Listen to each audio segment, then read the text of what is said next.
The rain that night wasn't ordinary rain. It was a storm, the kind that drowns the city in noise and darkness. Thunder rolled over Lagos as the streets flooded and the night swallowed every sound, except one. A cry, weak, strained, almost swallowed by the storm.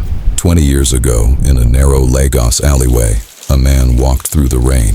His expensive leather shoes sank into a deep puddle.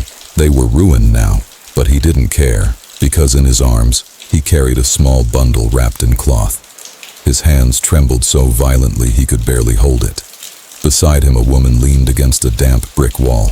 Her name was Neka, and she was crying silently, pressing her hands against her mouth so the sound wouldn't escape. The man's voice cracked as he spoke. They said it's a sign, a child with no way for life to pass through him, and a hand like a claw. It's a curse on the family, Neka. If the elders find out, we lose everything. Neka shook her head, her voice breaking. He's breathing.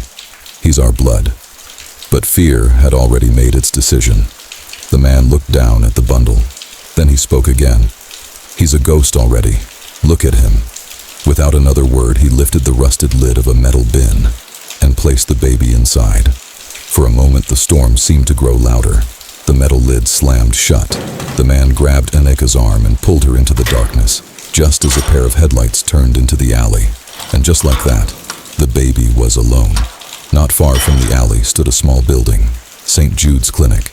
Inside, Nurse Agatha was finishing a double shift. She was exhausted, 40 years old, tired, and ready to go home. She locked the back door of the clinic and stepped outside into the rain. Then she heard it, a strange sound, high-pitched, thin, like air escaping a broken flute.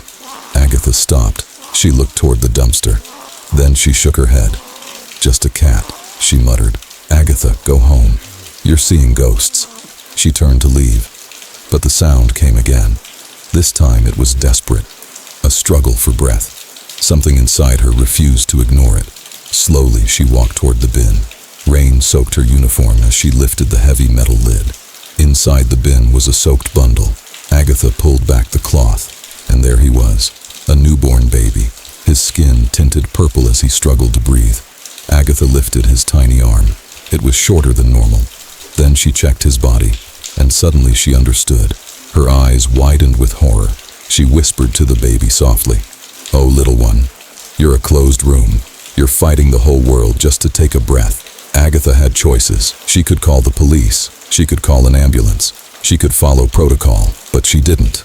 Instead, she wrapped the baby inside her coat, shielding him from the rain with her own body, and ran back into the clinic. Inside the small surgery room, emergency lamps flickered to life.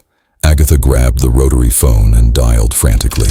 "Doctor, I don't care if you're off duty. I have a type 4 on the table, abandoned. If we don't bypass now, he won't see the sunrise." She paused, listening to the voice on the other end. Then she spoke again. "No, don't ask about the parents. There are no parents. There's just us." She looked down at the tiny baby lying on the table, and suddenly something unexpected happened. The baby reached out. With that small, shortened hand, his tiny fingers wrapped around her thumb, tight, refusing to let go. Agatha smiled through her fear. "You've got a grip like a lion, don't you?" She nodded slowly. "All right, lion, let's build you a way to live." 20 years later, the baby survived, but survival always leaves marks. In a quiet apartment, Vincent stood in front of a bathroom mirror. His shirt lay on the counter. Across his torso were surgical scars, faded white lines from battles fought long before he could speak. His left arm ended just past the elbow, a small but functional hand. Vincent touched the scar near his abdomen. Then he repeated the words quietly. "A closed room." His phone vibrated on the sink. A text message appeared from an unknown number. "The doctor is waiting. Room 402. Bring the card."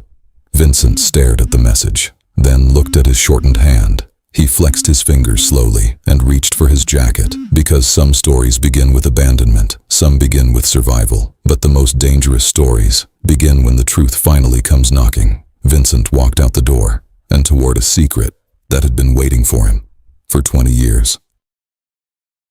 Episode 3 coming soon. Subscribe to follow the story.